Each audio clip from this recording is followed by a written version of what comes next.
Today we want to speak to you about our maiden vintage release of the Bastardo de Castello. It's a 2017 vintage, and this is actually the first wine that we ever produced for Pilgrim Wines.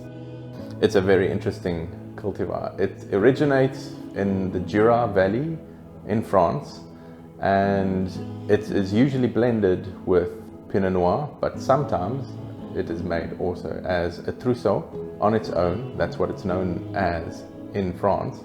So the Bastardo that we make for Pilgrim is made in a very minimalistic way.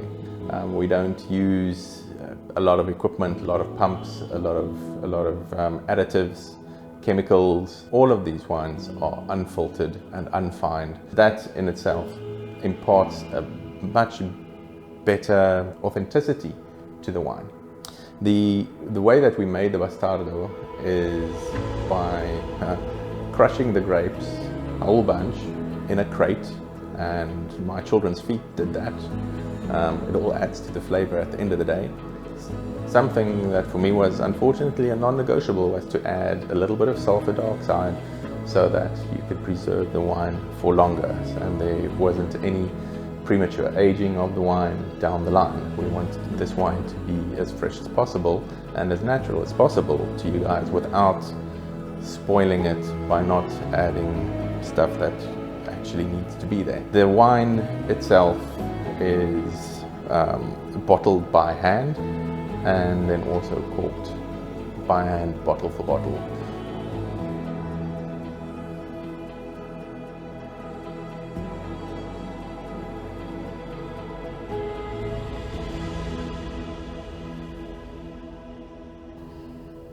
On the nose, a lot of violets, raspberries, strawberry, lighter berries, not so much dark berries. It's got a bit of blackcurrant, but not as prominent and pronounced as the strawberry and almost cranberry coming through. Orange marmalade, lemon peel, almost a umami type of flavor also coming through, but of seaweed.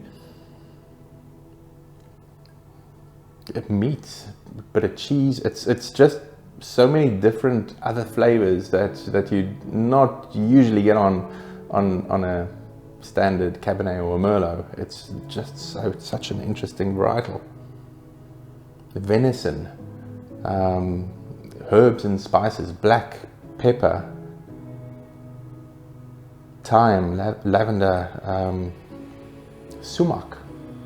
I'm getting that sort of it's a Lebanese spice, some lemony flavors coming out of the dried sumac as well. It's very interesting. And to the taste,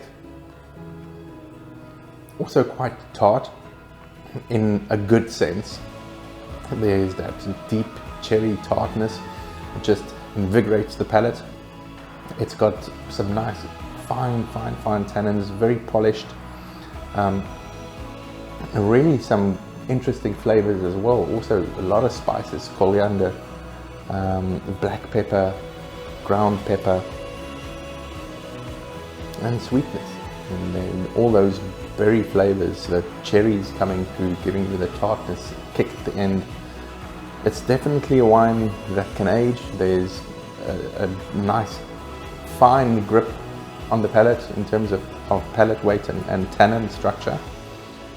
It's something that you can lay down for a few years and ponder in, say, 5 or 10 years or so.